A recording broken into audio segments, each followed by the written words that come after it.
Most of you have already had a chance to meet Bishop Pryor, but I know Nancy hasn't, and Betsy. So just want to share a little bit about Brian, and then let him at it. Bishop Pryor has, after serving in the Diocese of Spokane, Washington, he was elected the 9th bishop of the Episcopal Church in Minnesota in 2010. And he served for 10 years. And that's how Bill and I got to know him, and we're blessed to serve with him. Of all the bishops we have ever encountered, Brian by far was the most accessible and supportive. If we needed anything, we had his cell phone number, and it took a call, and he answered on the other end every time. So was extremely supportive of both clergy and lay ministers. He did a lot for children, youth, and camping ministries, and just a wealth of innovations and new ideas that were brought to Minnesota. But upon retirement, he has not just sat back in a lazy chair. He's currently assisting bishop in the Diocese of Alabama. He serves as vice chair of the Episcopal Church Pension Board, chair of the Episcopal Camp and Conference Center's Visionary Council, is a board member of the Absalom Jones Center for Racial Healing, the Hub Sports Center, and has started 2 nonprofits for education and recreation, as well as consulting and coaching work. So we were very glad to welcome Brian and his wife, Stacy, to Sanibel, and their 2 sons will be joining them later on this week. So really looking forward to one last chance to have St. Michael's folks get to know the wit and wisdom of Bishop Brian Pryor. So. Well, thank you. Thank you for that. That's very kind of you, Sue. And I think the best response I can give is that it really a blessing to serve with Sue and Bill and Luca, who I just really was one of the great pleasures was watching Luca grow up. And to be a part of that, from being this sort of small little person to now being a college person, it's just great. So it's been really a blessing to share the life's journey with the Van Osses, and just personally, but also all 3 of them. And I have done some really great ministry together. And it's great to have such great partners.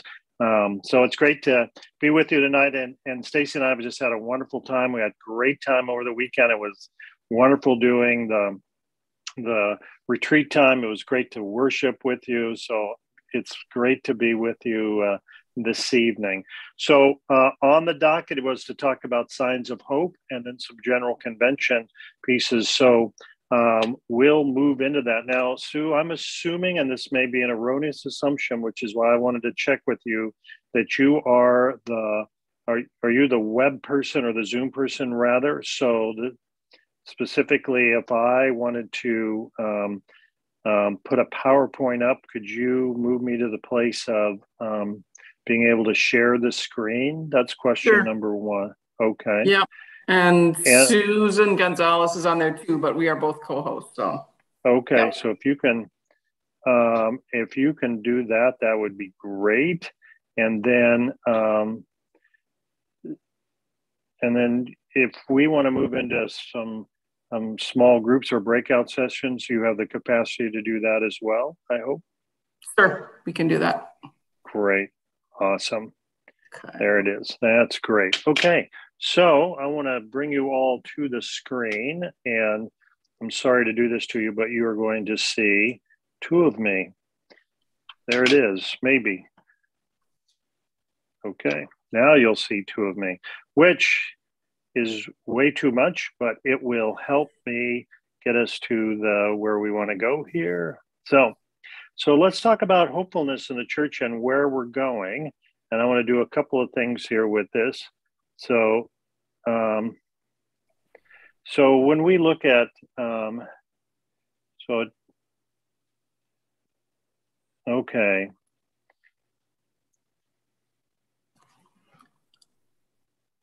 So do you all have a screen up that says signs of hope yet? Does that come your way? Still says has started screen sharing. Okay. Says you've started screen sharing, but it's black so far. Okay. Yeah, that's why I have my other device to see here. So let me try again. I'm going to step out and then step back in and see if round 2 works better.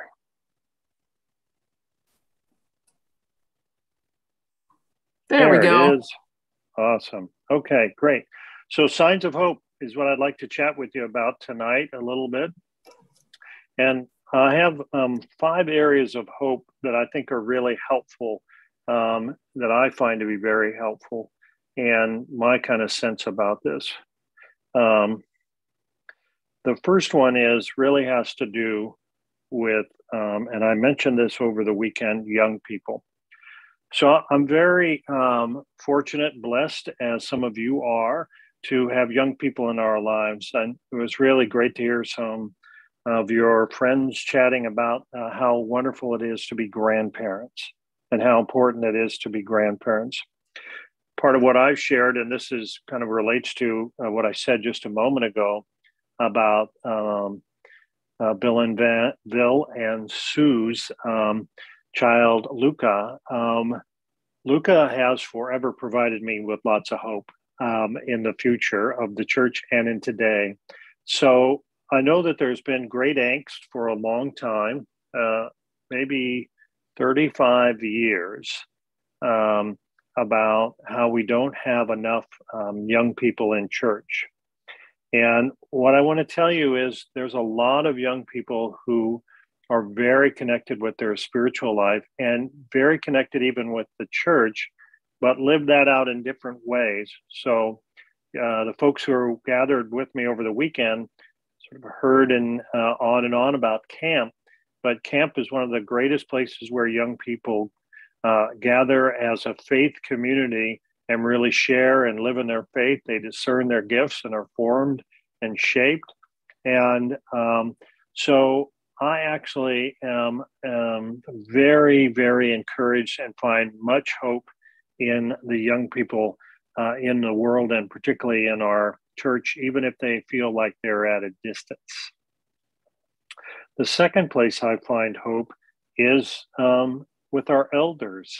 Part of what I've loved of being at St. Michael's is the wonderful cadre of elders that assemble at St. Michael's. And I find so many elders that have so much wisdom to share, so much willingness to share that wisdom. But the number of folks, and it's so great to see the ministry of Noah's Ark here, for example, which staying here at the cottage, I get to witness 24/7. And how many folks, just how powerful that ministry is. There's people standing in line out there early, and then talking with Bill about just the impact in terms of kind of money it raises, and then the what that does for so many people.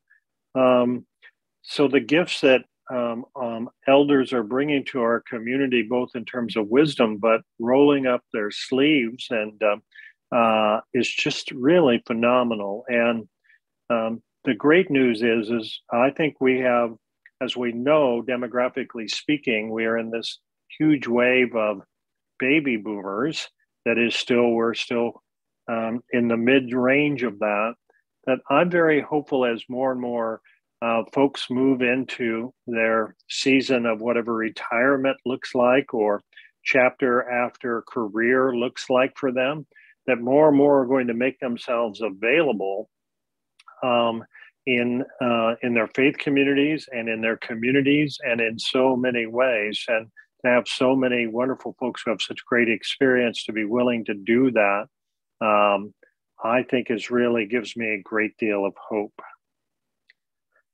The next place of hope, that place I see significant hope, is in terms of community engagement. And this was really a cross section. So obviously talking about Noah's Ark, but also the number of places that young people are involved. Most schools now have a component of the importance of being involved with the community. It's a prerequisite for graduating from high school. Many of the youth groups that I work with do just huge work of everything from both locally, domestically and internationally in terms of being engaged in their community. So the number of folks today that seem to really be engaged with our community, it's fascinating in a time when organizations that I grew up and you all grew up with, and they still may have some level here. I would not know this, but folks like Kiwanis and Lions clubs, and even Rotary, although Rotary by and large in some respects is a different animal, have less folks involved with them than they have historically. And yet we have a great number of people in a variety of ways engage with their community. So that's the third place that I see a lot of hope. And the fourth place is actually in the pandemic. I think one of the things that has truly been manifested in the pandemic, and obviously a very challenging, to say it mildly, deadly, to say it more starkly, occurrence, has actually given me much hope in terms of two things. While there is lots that's press-worthy, as it were, about a country that's divided around this, people, everything from vaccinations to how significant the pandemic was or is. My experience is, by and large, the number of people that have been very helpful to each other. And the number of folks who were able to spend time with family members and even neighbors and friends and help out. So there's something about being in a crisis situation of pandemic that I think has really done a realignment or recalibration, where there's a lot of folks that are much more, their priorities have changed. And a part of those priorities changing really are focused on their families, their faith, and their community. And my sense is, particularly as our young people continue to grow and mature in age, I think that's part of the impact that is going to be their script, that which shaped them. So the pandemic has been a very challenging set of circumstances. That's, again, to say it mildly, I think I have much hope in that. So what I'd like to do now is invite you, Sue, if you would send folks out for about, let's see how many folks we have here. Yep, that'd be great.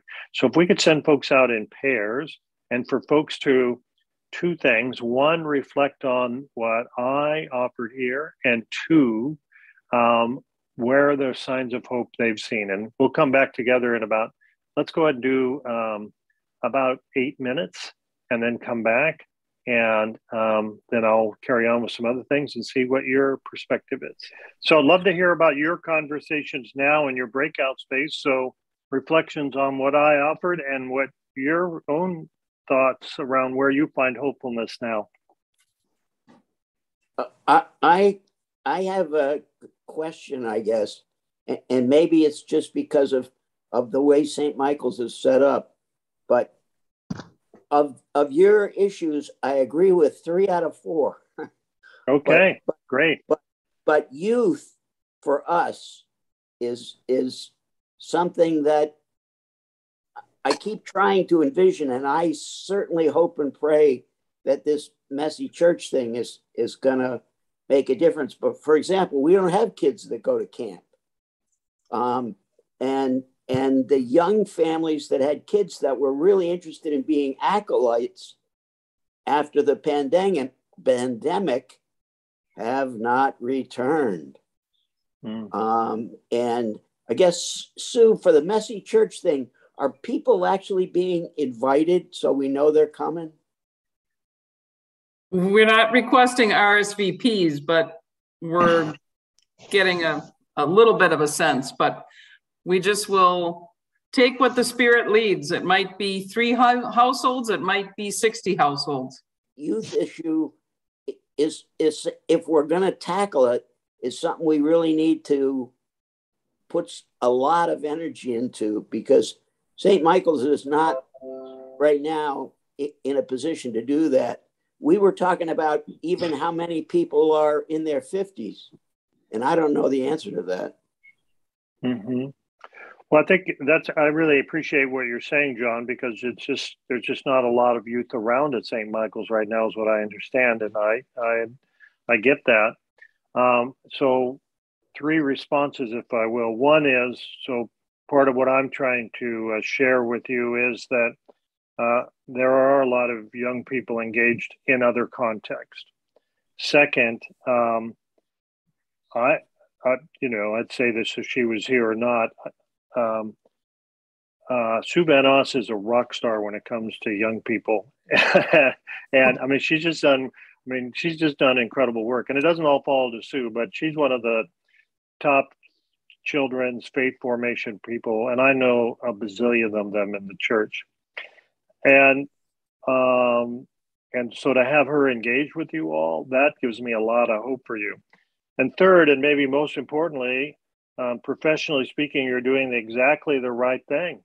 Messy Church is a great, it's like I've been in lots and lots of churches. I show up and they say, we want more kids. And I'm like, okay, tell me what it is about your church that says that to the community.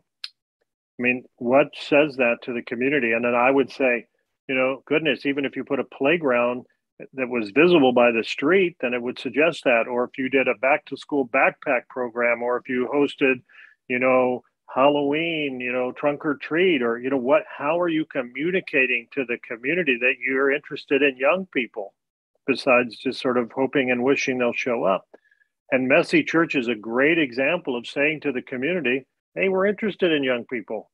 We like to have young kids, and we want to be a part of the community. We want to be in relationship with you. So all of those things make me hopeful. So John, I look forward to coming back at some point and just seeing scads of young people just scurrying around the church. And then I'll say, John, you remember that conversation? But that's a great idea. I never thought about that. Putting some playground things out in the front yard. No, I mean, think about it. Well, that's why we handed out glow sticks at the Luminaria Festival in December for the first time. Right. How are you communicating to the community? We like kids. We like young families. How do we do that? I mean, that's what's great. So, other folks, what's your thoughts about what I offered, or what you others that you have? One of the things that Dottie and I talked about was her hope, and she's got great hope, fabulous hope. And one of the camp things was I was a camp counselor. Hello, Nancy, there's my crying partner. I was a counselor at Camp Right, WRIGHT. It was like, and I want to make bumper stickers, Camp Right or Don't Camp at All. It was my diocese camp. And I was a rebel, but, talk about young people. Yeah, get them where they are, Well, Hello? You're on, Nancy. Mm-hmm. I'm in a camp. I'm in a camp, and I have been for 65 years. Ask the kids what they want. The kids are very spiritual, period. And we have a chapel service, and the kids run it. They speak, and they say things that would make you cry, my dear, easily. And they know what they need. And right now we are struggling with the problems of how to get the kids through the problems of watching television with all the war things that we see that are so horrible, and how we keep them strong through all that horror show. So anyway, the kids know. So ask the kids. And I agree with you. It's difficult to know exactly what's on the parents' minds, but everybody needs once they are spiritual. Period. And why they don't go to church, I can't answer that.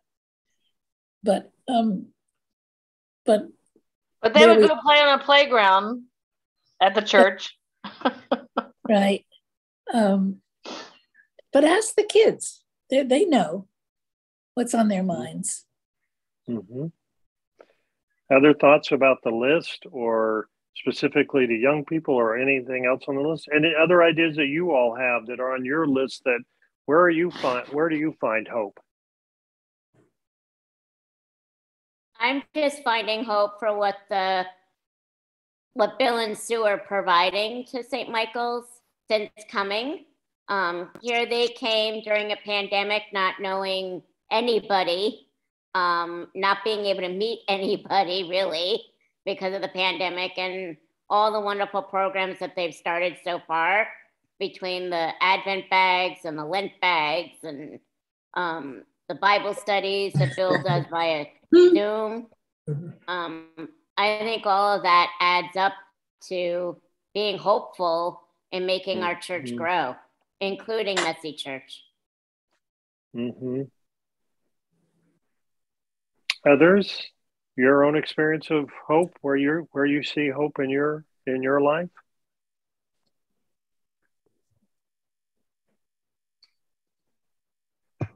I would say for me, more involvement. Now that I'm not working anymore, I'm able to get more involved and do a wide variety of things because I have more time available. And that's been really important for me because I've been able to meet a whole bunch of different parishioners at all the different services because of all the different volunteer activities that I've been able to get involved in.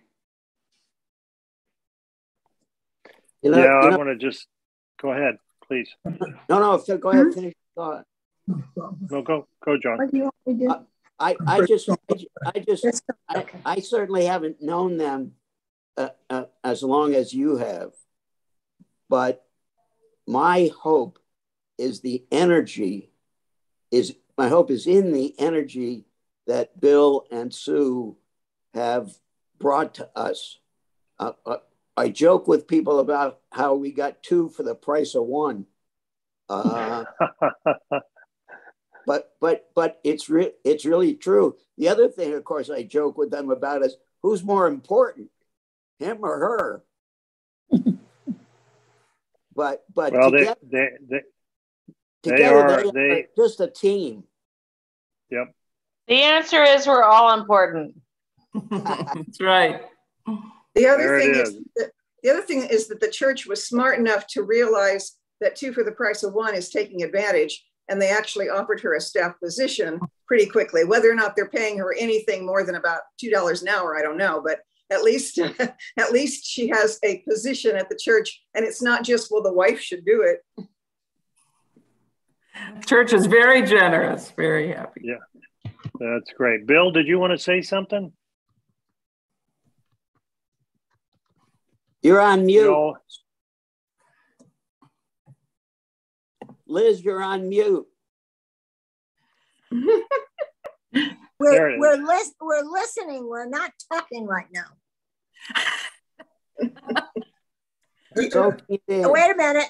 Bill's about to make something profound. If we were going to talk, I would say put your hands down. Our two youngest grandsons went to the Presbyterian church with their mom and dad, but went to the Methodist youth group separately because the youth group had the prettiest girls. And they had more fun. And they had more fun. They took more trips, went to New Orleans, went to several places, worked a week down there. They were active. They had girls, there was purpose to their girls and boys. Do you have any idea, Sue, how large the youth group is at the community church? It is not as large as it once was. They've had some challenges. And I think we could have a whole conversation about this topic, and we will continue to. And I don't want to minimize it, but I also want to want to make sure we have some time for Brian to share some thoughts on General Convention in the last few minutes he has. But definitely, this is a great conversation, and our community engagement team is working on it, and we'll continue to have probably forums over the whole summer about this. So maybe it should be a whole island thing. The youth of the island need more direction. I don't have a clue how many young people there are that live on this island. Sure. And off island. Yeah. It's a lot of listening. Right now, we're just listening to the families. We're going to the school and listening to the families and see what their needs are, and then how we can support them versus what we think they need. So happy to transition to General Convention if y'all are ready to do that. My summary statement is, if we see our ministry as ministering to and with young people, rather than recruiting them for attendance, then they'll know that it's about that you care about them, rather than we care about ourselves and just trying to make us feel good because we have young people there. And we know this, that kids can smell that a mile away, just like you can smell Liz's Viva La Chicken a mile away. So, General Convention. So have any of you been to General Convention before? Liz, okay, and No. Sue and Nancy. Okay, that's great. So General Convention, just to give a little primer here, to get us all on the same page, happens every 3 years. The convention is divided. We're a bicameral system, which means we have two houses. One is the House of Deputies, which is made up of the clergy orders of the diaconate and the priesthood and laity. Each diocese gets 4 clergy and 4 lay. And then the House of Bishops, which is made up of all bishops. And then the way we function is that it's again a legislative gathering, the largest legislative gatherings in the world, believe it or not, that passes for good or for ill over 400 pieces of legislation and it's usually between 10 and 14 days long. Part of what's happening specifically at this General Convention, which is happening in Maryland. So we were to meet last year, but because of COVID did not meet, and the leadership made a decision not to do it hybrid, unlike the Presbyterians, or to do it virtually, unlike the Presbyterians. So we're a little out of sync. Also what's happening, and where I need to go shortly, is that for the first time ever, legislative committees are meeting prior to General Convention. And they're meeting virtually, which some would suggest is working, and others are feeling like all is for naught, because once we get to General Convention, all these committees are going to have to meet again anyway. There are 2 other kind of primary things that take place besides the legislation. One is the Triennial Budget. So it's the budget of the Episcopal Church. And then there are elections, everything from Executive Council, which is, just to put it very simplistically, like is the vestry of the Episcopal Church, to elections for the Church Pension Group, which I'm on, to a few other places that people can be elected to. Just a sort of sidebar personal piece, I actually have been going to General Convention since I was a young person in the early 80s, and have been a deputy, and then I was the chaplain for the House of Bishops, and then I was the vice president chaplain for the House of Deputies, and then I was the vice president for the House of Deputies twice. So I've been a bit of a church wonk on all these, which would surprise my high school civic teacher, I think. It is a wonderful gathering. One of the things that I appreciate about it is that I think by and large, we Episcopalians have a self-narrative that we're kind of small and shrinking. And when you come to General Convention, you get to see the breadth and depth of the Episcopal Church and how that's really changing. So in my lifetime, to see huge change in terms of the number of women who have not only become deputies, but have come then as clergy and now as bishops, and the number of folks of now who are persons of color, and the number of folks who are now younger. One of my greatest claims to fame, and of all the things I've done in the church that I am most proud of, is to be a part of starting what is called Youth Presence, which was the opportunity for young people, a small cadre of young people, to come to General Convention and have beyond the floor General Convention and have both voice and seat. And that was a big dang deal and took a couple of conventions for that to happen. And now lots of good folks look to be involved with doing that.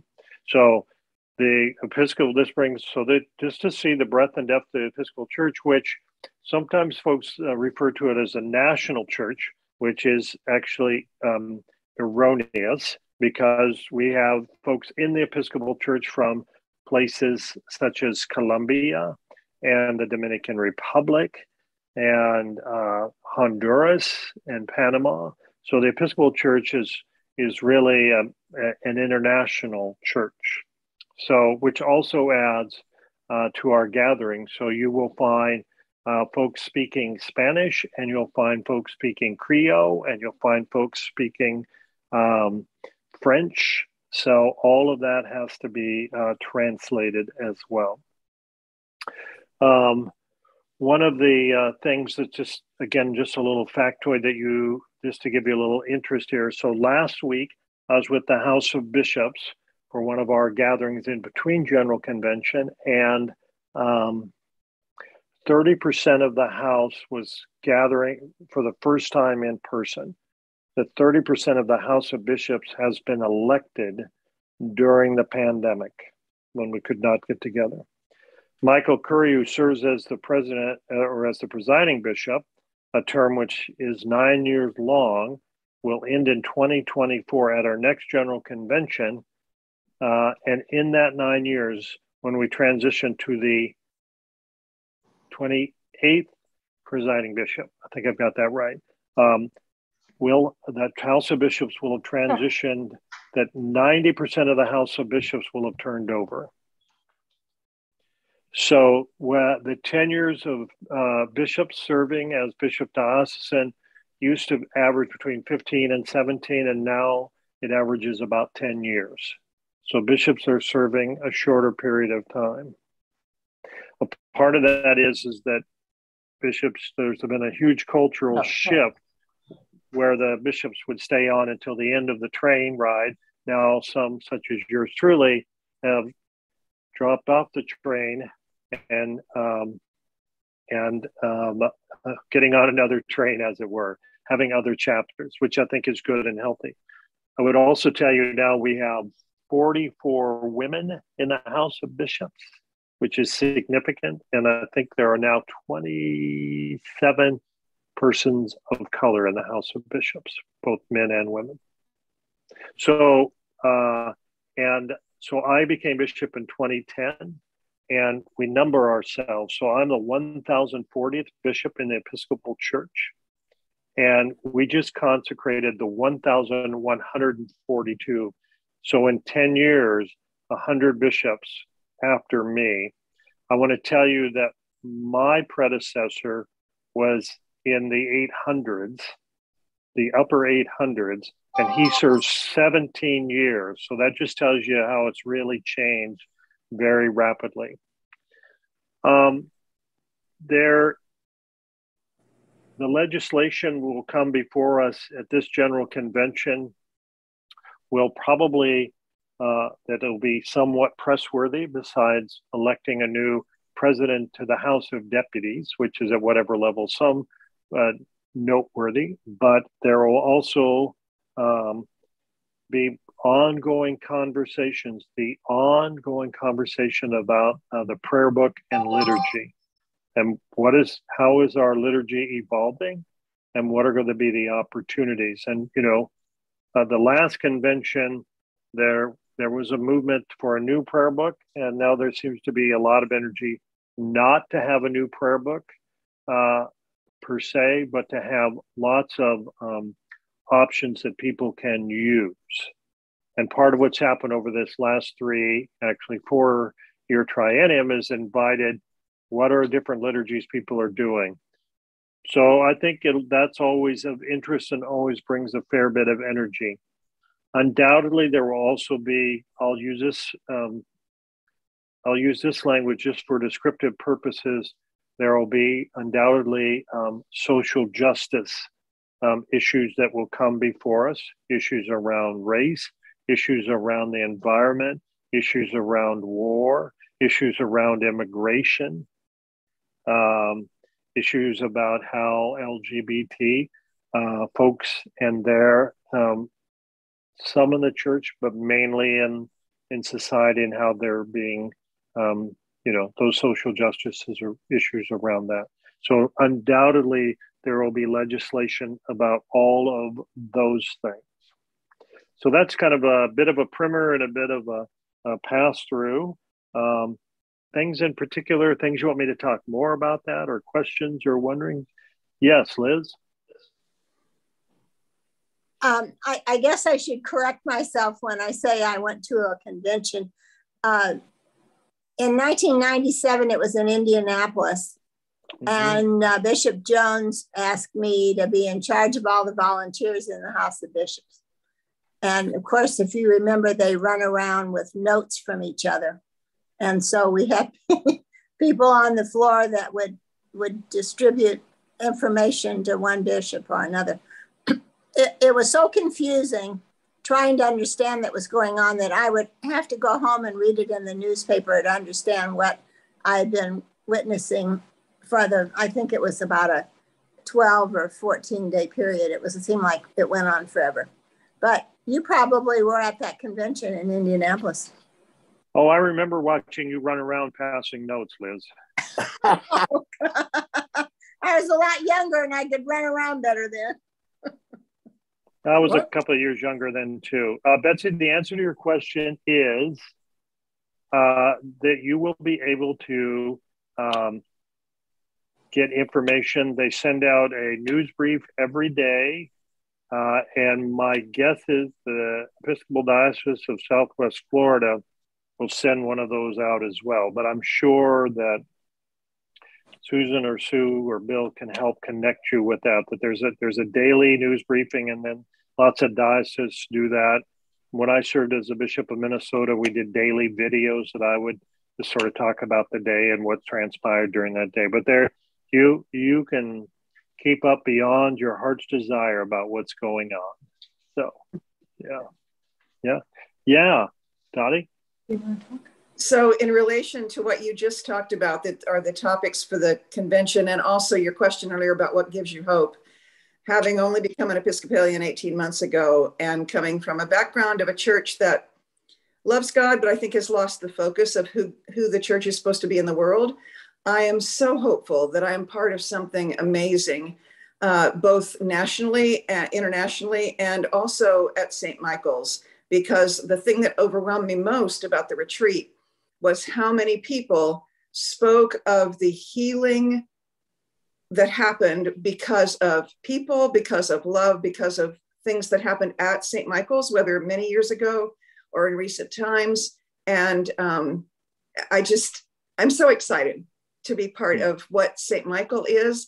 I think that you represent the best of who God wants us to be in the world.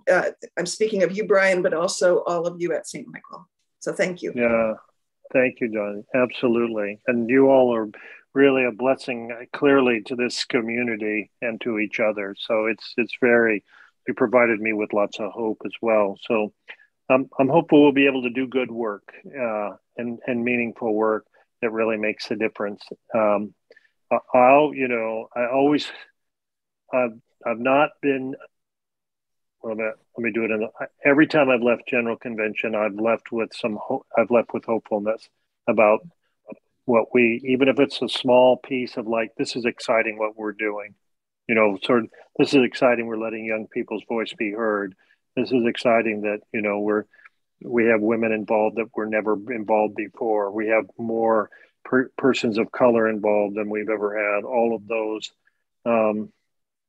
So last time we did a really wonderful piece of liturgy of healing around those who had suffered at any level in the church or in society that had suffered from sexual harassment, misconduct, and all of that, and to really pray for healing, that we could be a place of healing and wholeness and hope. And it was really a beautiful liturgy for us to come together.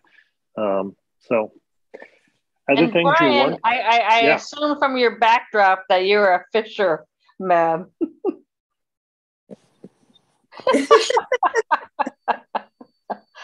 Sorry, I got a little warm and I needed to cool off and just took a little dip there, you know. Well, right. We have been lured to your bait. Yeah, there it is. Yeah, thank you. Other things folks are wondering about, or we can play a quick round of Baffle the Bishop if you want. Any and all questions or wonderings would be just dandy. No, anybody but John have something to say? No, I'm just kidding, John. Bishop? Bishop, what mechanism does the National Diocese and all the branches throughout have to check the marketplace? Say, here's what we like, and we've got it going our way. But who's responsible for looking at the non-Episcopalians or the people out in the hinterlands? That's a great question. I think that's part of what, in my mind, is one of the big things we need to continue to work on, is how do we connect from beginning to end, right? How is the work happening at General Convention not only relevant to the Episcopal Diocese of Southwest Florida, but to St. Michael's and Sanibel? What's that? And how do we get to hear the great work that's happening at St. Michael's in the diocese and in the Episcopal Church? That's an area where I think we need to continue to work on. Yeah. John, what was your thoughts, musings? It's more of a curiosity question. You mentioned about the Americas. Is this the Convention of the Americas? Does Europe have its own convention? I just don't understand how that works. Yeah, so there's 39 provinces in what's known as the Anglican Communion, and we are one of those provinces. And our province is not just the United States. As I said, it also includes places like Honduras and Colombia and places like that are part of our Taiwan. So that's we do have just because there are the Episcopal Church in Europe. So we have a kind of an affiliation with the Episcopal Church there, which has been more expat and some military that are closely affiliated with the Episcopal Church, and they have their own provisional bishop there. Yeah.